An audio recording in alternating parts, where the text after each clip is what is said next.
start.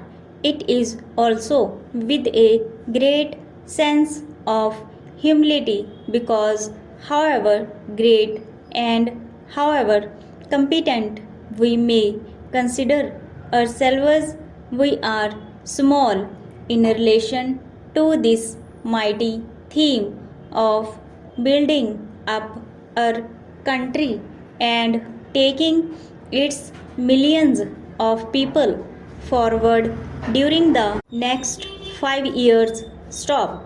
These 5 years are only some kind of a period that we fix for our convenience because there are no isolated periods in the march of a nation. Stop. It is a continuous march. Stop. We must really think in terms of even longer periods and in terms of several 5 year plans. Stop. This is the second stop.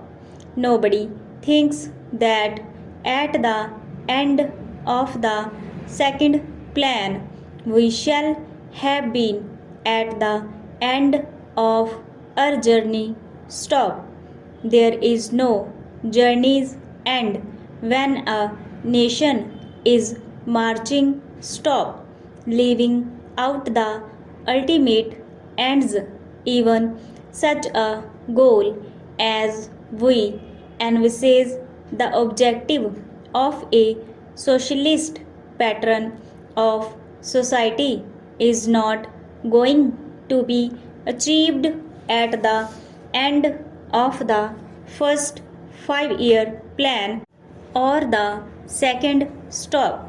It may require 3 or 4 5 year plan periods before we can say with some confidence that we have very largely achieved it. Stop.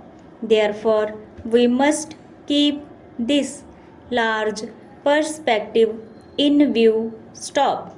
In planning, especially, we are apt to forget the larger perspective and lose ourselves in some particular aspect which is of importance and yet which may very well come in the way of the larger perspective.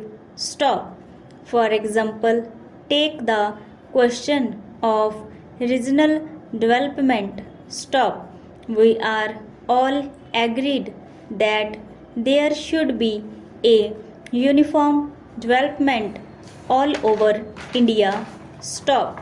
We are all agreed that disparities not only as between individuals in regard to income but as between the various areas in India should be removed, that there should be equality of growth and opportunity all over India. Stop.